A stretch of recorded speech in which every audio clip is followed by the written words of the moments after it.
Hello everyone, we got some pretty interesting days ahead of us as tons of hyped titles are being released for the Switch. In this video we check out 10 of the most anticipated games. Feel free to subscribe to my channel and give the video a thumbs up. Let's go!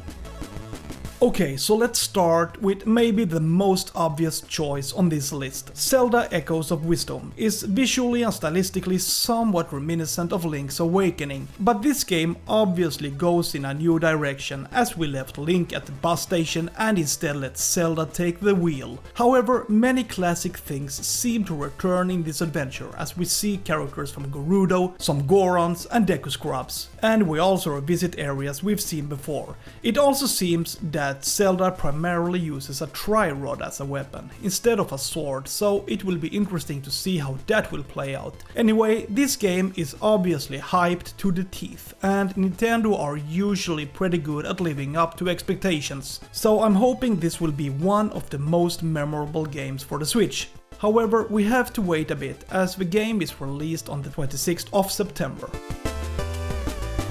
Then we have Bloomtown. I have to say that this game looks extremely inspiring and well made, and I'm really looking forward to playing this one.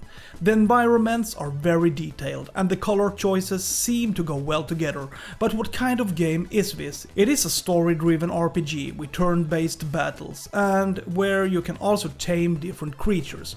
The game takes place in a typical American city, but it's only a facade because behind a well-polished surface, a mysterious demon world awaits. And this is where the forces of evil reside. So our mission is to solve the mystery of the underworld and find out what's really going on. Bloomtown is expected to be released for the Switch on September 24th. We also have another RPG, but that will be released at the end of September. REYNATIS seems to take place in Shibuya, Tokyo, and in a secret underworld known as Another.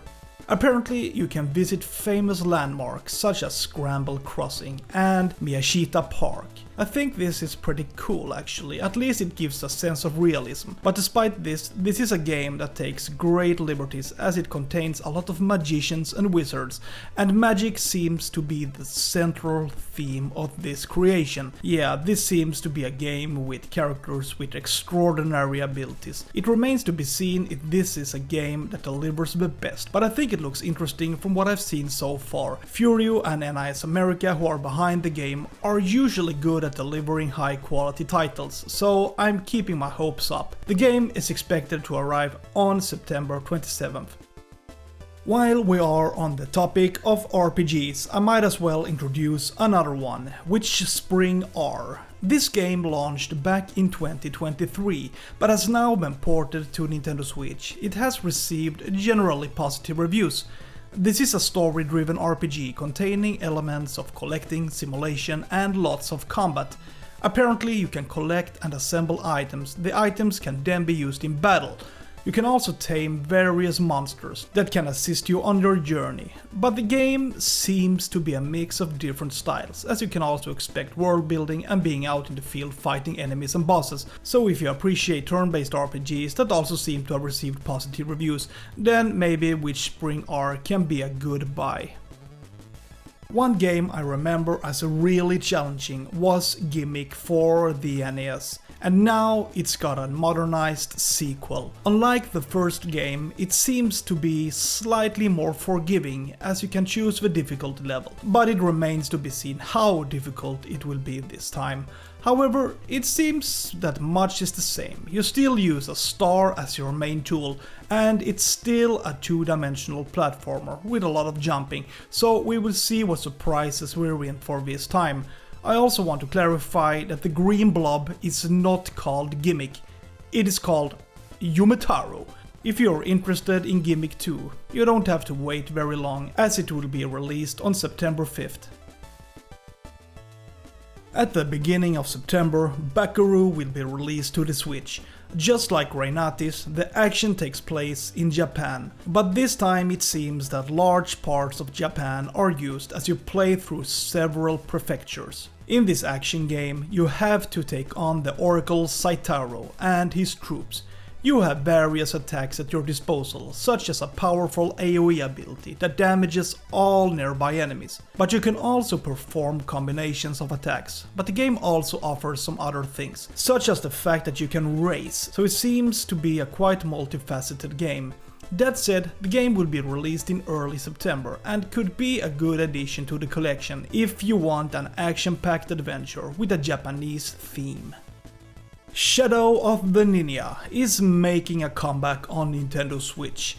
This game reminds a bit of Gimmick, as it is also recognizable from the NES era, so what we get is a modern platformer packed with action.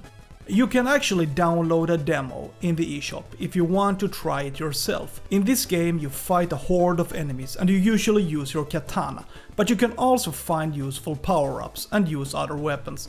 I've tested the demo myself and I think it's quite a challenging game that may require some practice. Besides, you can't stand and sleep because you have a time to deal with. But otherwise, I really like the visual style of the game. The levels are really detailed. It seems like it could be a challenging and good experience, especially if you appreciate two-dimensional action. GUNDAM Breaker 4 will be released on August 29, and this is a game that puts a lot of emphasis on character customization. Basically, the goal is to build your own character and then go into battle. In the game there is a mechanic called break. This means you can break off parts of the enemy and then use the parts yourself. This way you can expand your arsenal of items.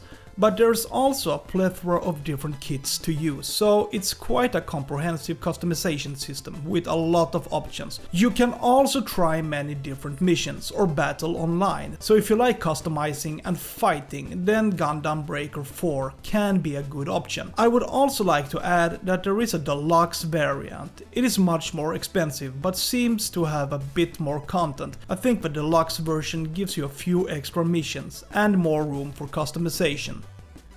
Epic Mickey Rebrushed will be released on Nintendo Switch in September. This is a remake of the same game that was released for the Wii in 2010. Apparently many creative challenges are promised, and there are also many secrets to be found.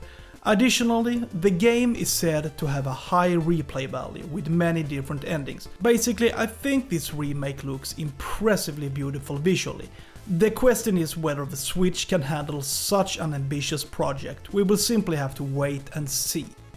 Finally, we have Eden Genesis. This is a fast-paced platform game that is said to require quick reflexes. You play as a cyborg named Leia, and she has to get through courses that test the player to the max. Apparently it's a challenging platform game. This game takes place in a futuristic world and everything is seen from a two-dimensional perspective. The game is also said to contain a deep story with philosophical themes.